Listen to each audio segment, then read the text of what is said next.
Good morning विद्यार्थी। तोरण 7 विषय हिंदी। उसमें तीसरा चैप्टर है कुत्ते की वफादारी। उसका प्रकार है कहानी।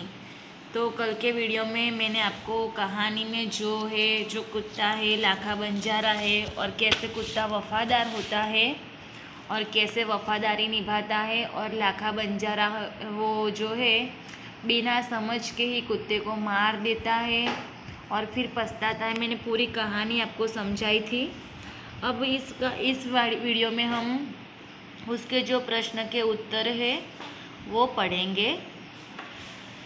तो उसमें पहला है, मतलब पहले जो शब्द दिए गए हैं तो शब्द का उपयोग करके प्रयोग करके हमें वाक्य बनाने हैं। तो पहला शब्द है कि बंजारा। तो एक बंजारा था, मतलब कि बंजारा एक शब्द दिया गया है, उसका हमें वाक्य बनाना है।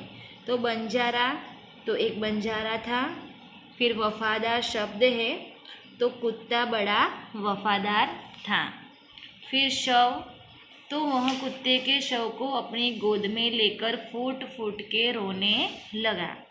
फिर लुटेरा, मतलब कि ये जो बोल रही हूँ मैं आगे, लुटेरा शव वो शब्द है, शब्द के हम वाक्य बना रहे हैं। लुटेरा, तो कुत्ता वहाँ भौंक भौंक कर सेठ को बताने लगा कि लुटेरे आपकी दुकान को तोड़कर माल उठा ले गए हैं। फिर है जमानत। तो तुम उसे ही जमानत के रूप में दे दो, मतलब कि जो सेठ है वो लाखा बंजारे से कुत्ते को क्या मांगते हैं, जमानत के रूप में मांगते हैं। फिर है सूद, तो मैं आपकी पूरी रकम सूद समेत 1 साल में ही चुका दूंगा। फिर गोद, तो वह कुत्ते के शव को अपनी गोद में लेकर फूट फूट कर रोने लगा। देखो, ये जो हमने पढ़ा वो वाक्य थे, मतलब कि शब्द पर से हमने वाक्य बनाए। अब जो दूसरा प्रश्न है उसमें हमें प्रश्नों के उत्तर देने हैं। तो पहला है कि समाधि क्यों बनाई जाती है। तो किसी की याद में समाधि बनाई जाती है, मतलब कि हर किसी की समाधि नहीं बनती है। जो बहुत नेक होता है, बहुत पवित्र आत्मा होती है और जो समाज में अच्छे कामों करके जो शहीद होते हैं उसकी समाधि बनाई जाती है। तो उसकी याद के लिए ही समाधि बनाई जाती है। हमको पता है कि लाखा बंजारा ने कुत्ते की समाधि बनवाई थी, क्योंकि कुत्ता जो था वो बहुत ही वफादार था और वफादारी में उसने अपनी जान तक गंवा दी थी। फिर दूसरा है, आप इसी कहानी को कौन कौन से शीर्षक देना चाहेंगे। मतलब कि जो लाखा बंजारा है उसकी कहानी का नाम हमने अभी पढ़ा कि कुत्ते की वफादारी, क्योंकि उसमें कुत्ता बहुत वफादार होता है। पर इससे भी अलग हम नाम दे सकते, तो हम क्या क्या नाम दे सकते हैं कहानी को पढ़कर। तो इस कहानी में हम लाखा की मूर्खता और सेठ की कृतज्ञता, मतलब कि जो लाखा है वो मूर्ख, मतलब समझता नहीं है, वो समझे बिना ही कुत्ते को मार देता है। तो हम इस कहानी का नाम लाखा की मूर्खता भी रख सकते हैं। फिर एक कुत्ते को वफादार प्राणी क्यों कहा गया है।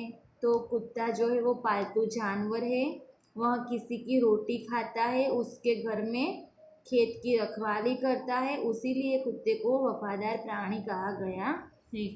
मतलब कुत्ता जो है जहाँ रोटी खाता है उसी घर की चौकी करता है और वहाँ कोई चोरी डाका होने नहीं देता, मतलब उसे वफादार प्राणी कहा गया है। फिर बंजारे ने कुत्ते के आते देखकर कुछ सोचा होता तो क्या होता। देखो, बंजारा जो होता है कुत्ते को दौड़ते हुए अपनी तरफ आके देखता है, तो वो देख के कुछ भी नहीं सोचता है। अगर सोच लिया होता तो क्या होता। तो बंजारे ने कुत्ते को आते देखकर कुछ सोचा होता तो कुत्ते की जान बच जाती और कहानी का जो अंत है वो सुखद होता। मतलब कि जो बंजारा है वो देखे सोचे बिना कुत्ते को मार देता है और कहानी का जो अंत है वो बहुत करुण, मतलब कि बहुत रोता हुआ और दुखी आता है। तो उसने सोचा होता और कुत्ते को मारा ही ना होता तो कुत्ते की जान भी बच जाती और कहानी का जो अंत है वो भी सुखी सुखी, मतलब सुखद होता। अब आगे है, सेठ ने कुत्ते को क्यों मुक्त कर दिया। मतलब कि सेठ जो कुत्ता है वह सेठ के वहाँ क्या था, जमानत के तौर पर था, तो उसने उसे जमानत से पहले ही मुक्त कर दिया। तो क्यों मुक्त कर दिया था। तो कुत्ते की वफादारी से सेठ जी का सारा सामान सुख समेत मिल गया था और कुत्ते की इसी वफादारी पर मुग्ध होकर सेठ जी ने कुत्ते को मुक्त कर दिया था।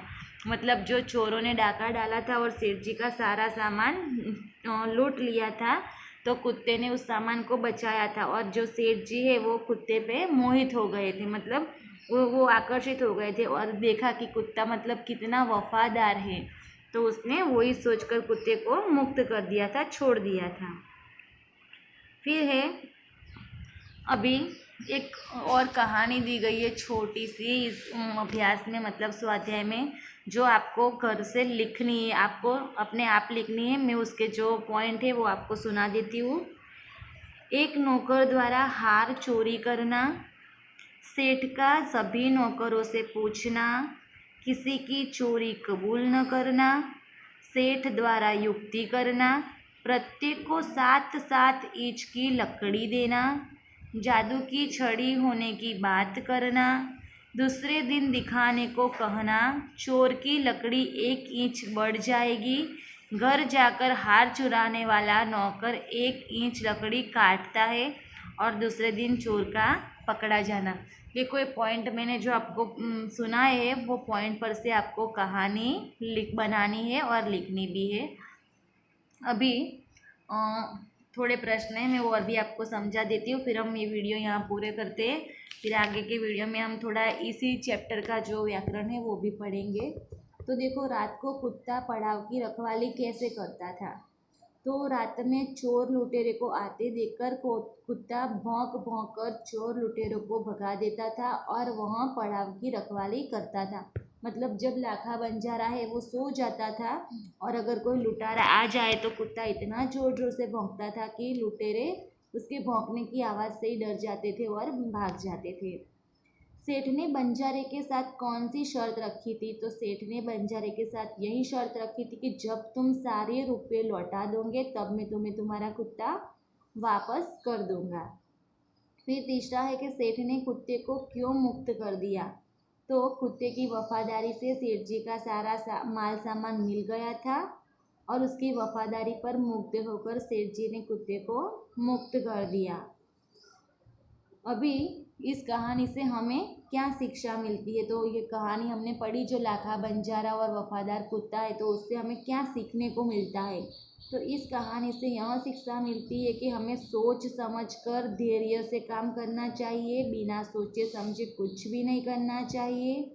दूसरी शिक्षा यह मिलती है कि हमें उपकार का बदला चुकाना चाहिए। देखो, जो लाखा बंजारा है वो बिना सोचे समझे कुत्ते को मार देता है और फिर पछताता है कि मैंने ये क्या कर दिया। तो हमें कोई भी काम बिना सोचे करना नहीं चाहिए।